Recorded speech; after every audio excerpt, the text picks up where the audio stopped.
ખાલી તમે ઊભા છો ને હાલવાની જગ્યા જોઈ લો એટલે ખબર પડી જાય કેવડા લાંબા છે માણસો. આ રાજગાદી, અહીં રખાતું સોના ચાંદીનું સિંહાસન, આ બધું અત્યારે બાયણા સરકારના કબજામાં છે. પણ અત્યારે એનું કામ ચાલુ છે. જેમ કિલ્લાનું 5 વર્ષ કામ આવેલું ને એમ અત્યારે ન્યા કામ ચાલુ છે. પરવીન બાબીનો મેલ છે. બોમ્બેમાં એક્ટર થઈ ગયા ને અમિતાભ બચ્ચનની આઈ રહ્યા. એને રાજકુમારી હતા બાયણે જુનાગઢના. 300 તો બારી છે ને મેલમાં. કેવડો મેલ છે. બધું તમને જોવા મળે પણ એનું કામ ચાલુ છે એટલે બંધ છે. તો 5 રૂપિયા ટિકિટ હતી ખાલી. કેટલું જોવા મળે ખબર છે? 40 ફૂટની ચાંદીની છે. 60 કિલોના વજનવાળું સિંહાસન.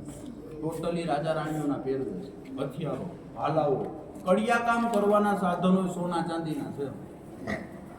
એ જોવા જાવ ને તો મગજ કામ ન કરે. આ રસ્તો બતાવ્યો ને તમને, એ કઈ ન કહેવાય. જો એક વાત કરું, બંદૂક હોય ને બંદૂક 9 ફૂટની છે. અત્યારે આપણે ઊભી કરવી હોય ને તો 2 જણા જોઈએ. એ કેવા માણસો હોય છે? ભાલા હોય ને ભાલા 12 ફૂટના છે.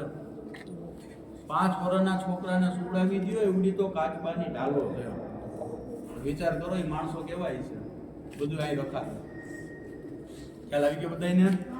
હવે રાજગાદીની અંદર નિશાની બતાવું છું, એક એક જોતું જવાનું બધાને. બરોબર? જો બધા નાના મંદિર છે, દેખાય બધાને? જો બે સાઈડમાં ફૂલની માળા આપણે ચડાવીને કરણના ફૂલ, પીળા કલરના, આ કરણના ફૂલની માળા. જો હાકર દેખાય બધાને? એની જે ઘંટડી છે આપણે વગાડીએ ને ડંકા.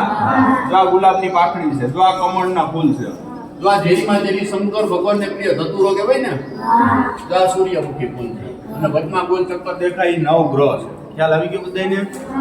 હવે છેલ્લો પોઈન્ટ. 1947 9મી નવેમ્બર હિન્દુસ્તાન પાકિસ્તાનના ભાગલા પડ્યા તો જુનાગઢ આઝાદ નહીં. 3 મહિના પછી મોટામાં મોટો હાથ હોય તો સરદાર વલ્લભભાઈ 2 વસ્તુના સોગન ખાધા હતા કે એક સોમનાથ મંદિર બનાવીશ ને એક જુનાગઢને આઝાદ કરાવીશ. ખ્યાલ આવી ગયો બધાને? હવે તો આ ચોકની વચ્ચોવચ રાણક દેવીના લગ્નના મંડપ છે. ત્યાંની 3 મિનિટની ગિરનાર આયરે કહાની છે, તમને સમજાવીશ. અત્યારે રાજગાદી છે ને ખાલી છે. કોઈને રાજા બનવાની ઈચ્છા હોય તો બેસો ફટાફટ. કોઈ લ્યો ફોટો પાડ્યો પછી આવો રાણક દેવીના માંડવે. હો હવે રાજા બનવું છે.